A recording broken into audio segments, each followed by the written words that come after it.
Yeah, hi everyone, I'm Jerry. And yeah, today I want to talk a little bit about deployable defenses for safeguarding language models from jailbreaks.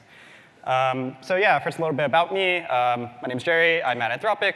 I started on Lyman Science, but now I'm currently working on safeguards research. And a lot of my work is on adversarial robustness and basically how to defend models from being misused. And so today I'm going to talk a little bit about threat modeling behind why we care about jailbreaks. I'll talk a little bit about constitutional classifiers, which is how we defend against these jailbreaks. And then I want to talk a little bit about how we evaluate these systems and the results that we found. Finally, I'll end it with some of the broader implications of this work. So to start a little bit with threat modeling, as a great exposition, the AI safety challenge is that AI systems will become more capable, and this means that there's going to be a lot of great benefits from them, but also a lot of risk. And we try our best to train language models like Claude to be helpful, but also refuse harmful requests. But we also want safeguards that can find the right balance between getting all of those beneficial capabilities and also mitigating all of those risks. And so today I want to focus on one particular thing that we care about, which is defending a model that can reliably help a novice build a weapon of mass destruction. So this is just one particular focus or safety area that you could care about. There's a lot of other stuff you could care about, like preventing models from doing cyber attacks, preventing recursive self-improvement from going out of control. But today I'm just focusing on one little aspect of this. And so, yeah, as I said, we already teach models to refuse harmful requests. And so if you go and ask Claude, hey, I want to make a weapon of mass destruction, Claude's going to be like, no, I don't want to help you. So that already exists. But let's say people are pretty motivated, and they really want to get this harmful information out of the model. Well, what they need is a jailbreak, which is basically a method of modifying some kind of query to bypass the safeguards that we build into the model.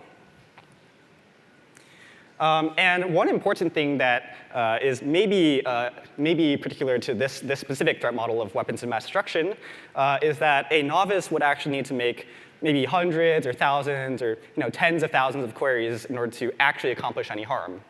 The idea is if you're trying to build a weapon of mass destruction, it's you don't just say, oh, how do you build a weapon of mass destruction? But actually you need all these specific details, and then maybe you need debugging as you're going through the process.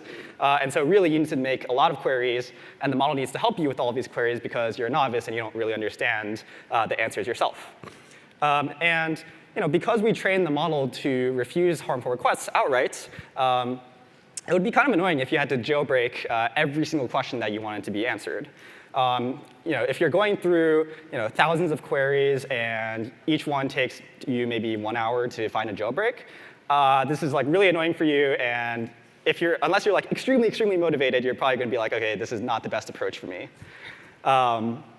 And so we care about what's called a universal jailbreak. Now, what is a universal jailbreak? It is basically a single jailbreaking strategy where you can pass in any query that's harmful, and it'll transform that query somehow, and then give you some query that you can put in and get the harmful answer that you wanted. And the idea is that this works across many, many harmful queries. And why is this so bad? Well, this basically allows you to pay a one-time cost. You find this jailbreak once, and then for all future questions that you have to achieve whatever harmful thing you want to do, you don't have to pay any more cost. And so this is, of course, very bad if there's a long number of individual questions that you need answered. And so one classic example of a universal jailbreaking strategy, which I like to use, is many-shot jailbreaking. And the idea here is basically you provide a lot of in-context examples of the model doing something bad. And then at the end, you stick the question that you actually want answered. And then the model will learn that, oh, I'm just going to follow all these previous examples and do the bad thing. And the important thing, this doesn't work trivially, but the important thing is that you would need a lot of examples to get this working. And you can see that the format of this kind of jailbreak is that you can stick any question you want at the end, and it'll basically work if you just scale up the number of examples that you give. And so this is, of course, very bad, because then an actor can just use this. They can get answers to whatever questions they want, and then accomplish whatever bad thing that they're trying to do. And so our approach for defending against these kinds of attacks is constitutional classifiers.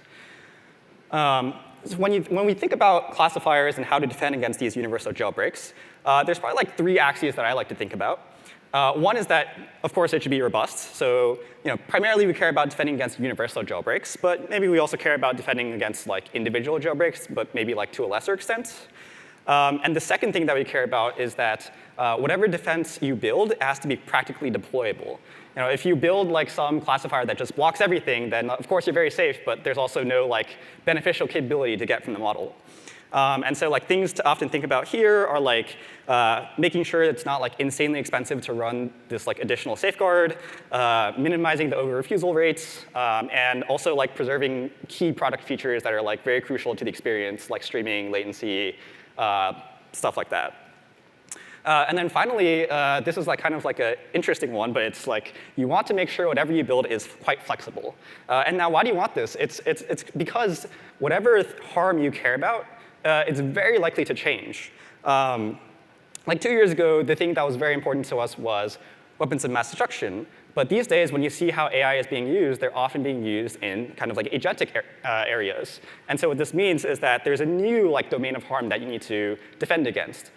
So if whatever you build is very specific to like one domain of harm, it's going to be very hard for you to adapt to the very fast-changing AI field. So yeah, now that we've kind of understood the criteria, let's talk about how we actually train these classifiers.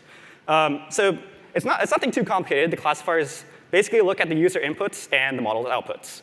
And there's these classifiers, and they're external from the model that you're trying to guard. There's also these model internal probes that you can use that basically examine the model's activations and then use that to make a prediction on whether something's harmful or not. And so, as I said, we already train whatever model you're trying to guard to refuse outright harmful requests. And so these classifiers and these probes are actually additional layers of defense. And the idea is that a defender would have to get through all of these layers in order to actually get some kind of harmful output out from the model. And of course, if you want to train these classifiers, you want to train these probes, you're going to need a lot of data. So how do we get this data? Well, we start by making something really flexible, which is a constitution. And a constitution is simply a natural language description of what we're going to allow and what we're not going to allow. And as you can see in the table, the great table that I've made on the right there, it's very simple. You simply list out the things that are the categories of things that are not allowed, and you list out the things that are allowed. You're not providing a full data set. This is like natural language. Any expert on like the subject area could write this. And the idea is it's very simple, and it's very interpretable. And this is kind of the seed for how you generate data. You can see that because we've made it so simple, it's easy to adapt this to address new kinds of threats. So maybe the first thing you cared about was like building explosives or something. You can write a constitution for that. Maybe now you're caring about preventing, I don't know, nukes from being built. Okay, you can write a constitution for that. And because you can just write a constitution for whatever you're trying to block, and then stick that as an input, it's really flexible. So once we have that constitution, what we do is we basically fan this out into tons of actual specific queries that fit within each category in the constitution. And so what we do this using a helpful-only model. And a helpful-only model is just a model that just doesn't refuse any harmful requests. This is important because if you ask the model just to like generate you a bunch of queries on like how to build a bomb, a normal model would just refuse. And yeah, so basically once you have all these queries, you can then stick it into a helpful-only model again and get all of the harmful outputs that you can then train on. Now that you have this big pool of like harmful and harmless queries and responses, it's important to apply some data augmentation. And the important data augmentation we apply here is a bunch of programmatic jailbreaking methods. And we use tons of jailbreaking methods here. And because we use so many jailbreaking methods, it actually generalizes to like in general robustness in some sense. So because you have programmatic synthetic jailbreaking methods, what you can do is if you have future jailbreaks that come in, you can write in a new piece of code that is a jailbreak method for that jailbreak that you found. You can train on it. It's very easy, and then you can make your classifiers robust to that. We also add in a fixed set of harmless data. And this is intended to teach the model what typical user traffic looks like that synthetic data would not be able to represent very well. So that's kind of how we set things up. And that hopefully shows that the approach is quite flexible. You can adjust what jailbreaks you're training on. You can adjust what constitution you're training on. And the data generation, everything happens normally. And you don't need to tweak anything there. Great. How do we evaluate the system? And what did we find? So we did human red teaming. And we have this early constitutional classifier system. This was, I think, almost a year and a half ago, I want to say. And we had a bunch of red teaming participants. Most of them had some red teaming experience. Some were considered themselves experts, but most of them were just kind of part-time red teamers. And we offered them bounties to basically get answers to forbidden questions. And so in this setup, we gave them 10 questions, and they have to have some jailbreaking method that extracts the answers to these harmful questions. So across all of these participants, we computed a rough estimate of about 3,000 to 7,000 hours of total red teaming. And the important thing was that no single jailbreaking method was able to extract good answers to all of the questions. In fact, the best method was able to get at most 6 out of 10 questions. So we considered this pretty good. We're like, no universal jailbreak found, even though there's some jailbreaks that can get partial success. So based on that, we improved the system a bunch. We trained on a bunch of jailbreaking methods from those red teaming results. And then we trained new classifiers. You can see it's very flexible. And then we ran another round of red teaming. This one was actually a public demo where we challenged basically anyone to attack the system. There were 339 active red teamers. The word active here does some work because there were a lot of people who tried out the system but couldn't even get past a single question. And so we don't really consider them active red teamers. And again, we offered bounties here. This time we had 8 questions that they were supposed to get answers to. Some of the initial questions were a little bit easier, and then some later questions were more detailed and more harmful. And then we presented these sequentially, so basically you had to get the answer to one question to proceed to the next question. Because we presented it sequentially, the jailbreakers weren't really forced to use a single jailbreaking method, but we did reward a bonus if it was considered a single jailbreaking method or a universal jailbreak. Now the results here is, again, 3,700-ish total hours of red teaming efforts. And for the first 5 days of the demo, no one was able to pass all levels. And then on day 6 and 7, 4 participants passed all levels. Here on the right is a distribution of all of the questions, or the number of users that passed each question. And so there's a big drop-off after question 4, which is actually the first 4 questions were those easier, kind of not super harmful questions. And so there's a big drop-off there.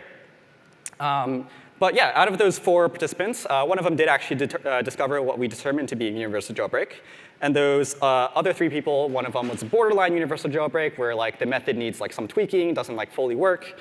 And then 2 of them were just jailbreaking each individual question and spending a bunch of time coming up with that.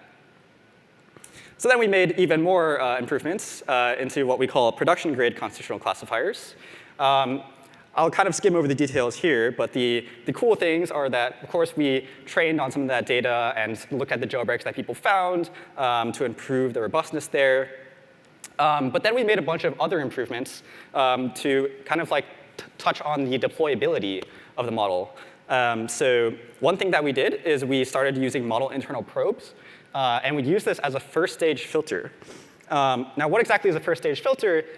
Any request basically goes to this model internal probes first, and then this probe determines whether this query should be escalated to a more expensive layer of safeguards. And so what this does is it allows you to cut down on your serving cost of the system, because most traffic is very, very clearly benign. And so you can just escalate the most suspicious traffic with very high recall to your more expensive system. And the more expensive system is actually aggregating a classifier with that model internal probe. And so the intuition there is that a model internal probe and the external classifier will have different failure modes. And so by aggregating the 2 scores together, you actually get improved robustness to cover each other's kind of failure modes. Again, we ran some red teaming here, a lot of hours of red teaming. And again, no universal jailbreak found here after we fixed the previous ones. And of course, red teaming is ongoing. So this gives us a little bit of sense that, OK, yeah, we think the system's mostly robust. Like, we don't think it's perfect, but we think that it's like non-trivial to get around. It's like pretty annoying to like try to get answers to a bunch of harmful questions. Like, you can definitely do it for one, but like to get it for like 8, 10, it's like quite annoying. Maybe takes many, many hours. And so we're like, OK, this is like quite good and will reduce the risk a lot. But now you're wondering, OK, like how do we make sure this is actually practically deployable? So the first thing you care about is you don't want to refuse every single query, right? In experiments, we measured over-refusals on wild chat and random traffic pools. And then in production, what we do is we can just deploy whatever system we have and then measure the flag rate. And this is like the closest like real measurement of like flag rates in some sense. So you'll see in our early system, which was like the first round of red teaming, the flag rate was 0.38%. That's like OK-ish, but like not super great. But since then, we've made improvements to the data, training on better data, and this produces much better classifiers. Now we're down to 0.05% flag rate, which is, I mean, we can always improve on that, but I think this is like quite negligible given the risk that we reduce. And then also an important thing is making sure whatever classifiers you build are not too expensive to serve. And so you'll see in the improved systems, there's like, this is our relative baseline, so that's 100% because they're compared to themselves. And then in production, it's way cheaper to serve because of that first stage filter. And that first stage filter basically cuts down a bunch of traffic that gets escalated to this like expensive system. So these days, it's like way, way cheaper to serve. So yeah, there's other like considerations there, but those are the main two in my mind, so I'll skim over that for now. And so yeah, like we think that the classifiers that we built are reasonably deployable. They're not super refusey, and they're not like terribly expensive to serve. And now just a quick section on broader implications of this work. And so like one thing that I said earlier is that we don't believe our system is perfect. And it's probably true that like no system can be really like perfectly secure. And so what we are really interested in is like focusing on increasing the cost of getting a successful attack. And you want to make the perceived cost to succeed higher than the reward. So this is, again, like if it takes really, really long to jailbreak the system, then people are more likely to be like, oh, like maybe this isn't the right approach for me. Maybe this is like not worth my time. If someone's trying to build a weapon of mass destruction, they're unlikely to want to spend like 2 years to do this versus like 1 month or something. And so making that cost really high is important to us. The analogy that I like to use here is like basically like a bike. So the AI is your bike, and you're like, oh, I want to protect this bike. So our defenses are kind of like a bike lock, where you're like saying like, OK, I've put some protections on this bike. They're not perfect, right? Someone with a big like, what is this, like lock cutter can just like bolt cutter can just like go through it, right? But like when they look at this bike and it's locked, they're like, OK, it's like kind of annoying for me to go get this item, and like there's other things for me to do, and like the benefit's just this bike, so I don't really care that much. And so this is why we're just saying like this is not a perfect system, but it's making it much more annoying or like difficult to get what you want out of that system. And then there's always this question of how do you approach safety versus utility of something. So as I said, like models have really great beneficial capabilities to get. But at the same time, those capabilities can be misused.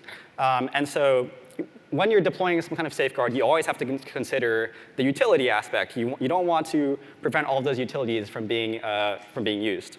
And so this means you got to coordinate tightly with product teams, make sure that things are working well, make sure that all of the important aspects are preserved. I listed a couple here, but there's like a ton of like other important things that should be preserved. And then I have this like very dumb graph here. But like, yeah, on one axis is like safety, on one axis is usefulness. So on one hand, if you're like very, very safe, but then like you like refuse everything, then what you have is like a rock. You can ask the rock how to build a weapon of mass destruction, but it kind of won't tell you anything. But also it won't help you do anything. So totally useless, but very, very safe. And then on the other hand, if you have something extremely, extremely useful, but no safety at all, then what you have is AGI with like no safeguards, which seems suboptimal. And so really what you want to be is somewhere in the middle where you have like as much usefulness as you can get while mitigating most of the risk from the system. And yeah, that's what I have for today. Thank you, everyone, for listening. And I've left some contact information if you want to get in touch.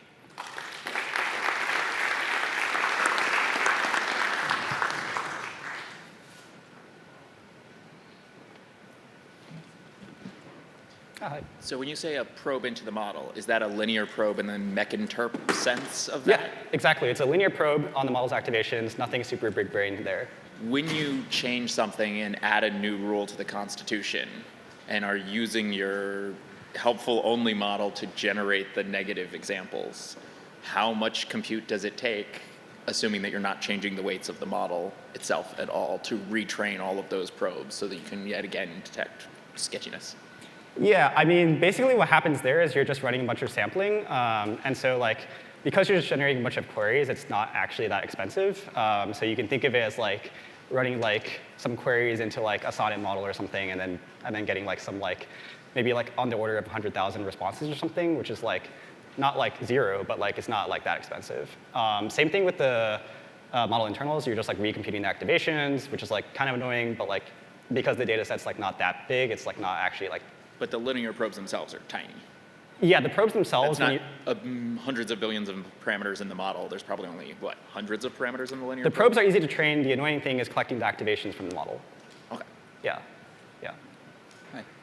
Hi. You briefly hinted about it, but regarding the boundary between the model capabilities versus the deployed infrastructure, how do you balance it out? Yeah, it's quite challenging. I mean, I think like this is kind of a question that subject experts are best suited to answer, where they kind of do research on what the most beneficial capabilities are, and then also understand the risks the best. So for example, for like, let's just use like cyber as an example. It's very clear that you can use models these days for like really bad cybersecurity attacks. But at the same time, like, it's really good for defenders to have access to these models to find vulnerabilities so they can fix them ahead of time.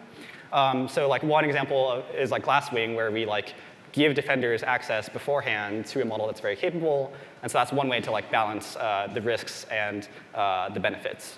If you're thinking about like weapons of mass destruction, the thing here is really to like hone in on what exactly is harmful.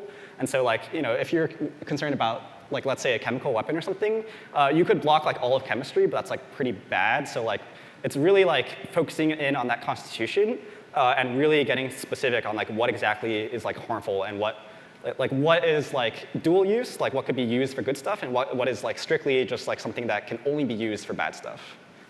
Can you put a limitation on the model based on the infrastructure you have already?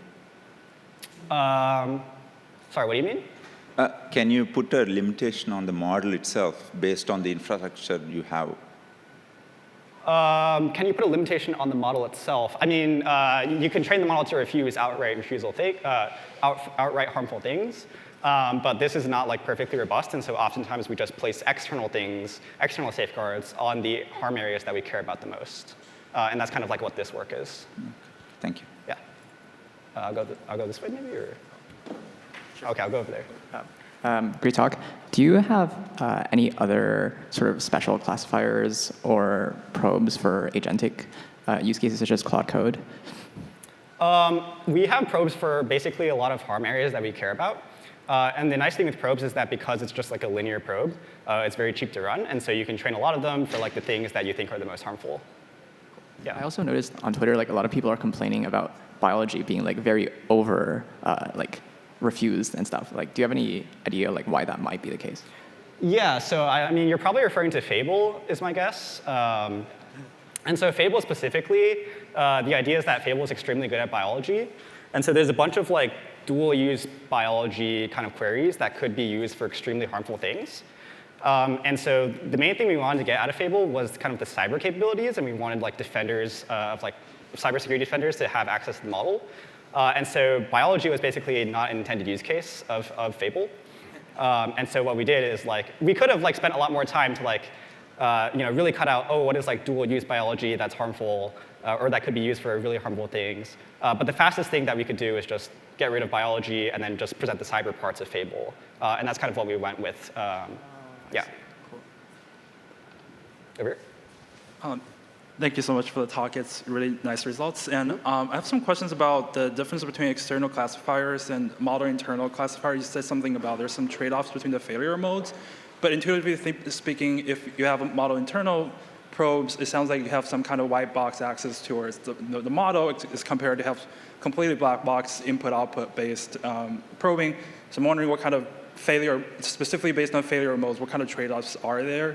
And secondly, related to this, which is for the model internal probes, what are some of the lessons you have learned, you guys have realized about how you do, what kind of information you get or you need from the model architecture or model internal to mun these probes that will make these probes work better or more useful? Yeah, so on the first question on like failure modes, one like failure mode of like external classifiers is that you can actually like prompt inject them. And so like because you have this model internal probes, that's kind of like separate from like prompt injecting the external classifier. And so it's kind of like you could prompt inject like the main model, but then like the external classifier will catch it. Or you could prompt inject like the external classifier, but then the main model's probes will catch it. So it's kind of like they're like covering each other. And like theoretically, maybe you could like prompt inject both at the same time, but like we haven't found a way to do this. So that's like one example of like each of them's failure modes, I guess. And then on training probes well, I think like there's not like any like crazy like secret things. Like actually like what works well is like we train on the same data. It's like seems to work quite well. The probes are not as good as like an external classifier by themselves. And so that's why like putting them together is like much more effective. I guess my second question is more so about like how you use model internal probes. Like where do you use them, and you know, what part of the LLM architecture you put these probes in to catch what kind of information? Like, because you know the most simple way you can do this is just put them at each layer and just try to catch some intermediary decisions. Oh yeah. So yeah, there's a lot of details on the probes in our paper. I don't want to go over all of them, but maybe like the most like the thing that comes out the most to me is like we like train on all of the layers, the activations from all of the layers, and this seemed to be like more helpful than training on like any specific layer. And like I don't know like if that's like true for like every harm area or like every probe you could possibly train, but that seemed to be the case for us. Yeah. Oh, so you would say it's like kind of use case specific in terms of. We're not like super sure, but it seems like training on all layers seemed better from the use cases that we've tried. Yeah. Oh, that's actually a very interesting lesson. Yeah. That's actually very interesting. Yeah. No, thanks. Yeah, I was curious if you could talk about sort of the computational trade-offs with deploying these. I'm curious, like, obviously you have to do this in production and there's a lot of overhead there. Like, if you had more like compute to use on the like inference side, could you substantially increase the performance, both lower false positive and better detection, or is it like you're kind of in a zone where you don't see that much performance you could get if you had more?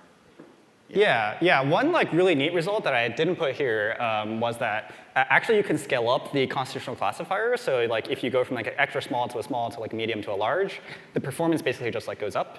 Okay. And so like if you have more compute, you can just train a bigger classifier, and then this like just works. And so like you know here we like trained like a haiku size classifier. I guess you could train like a sonnet size classifier if you had more compute, and this would basically just do better.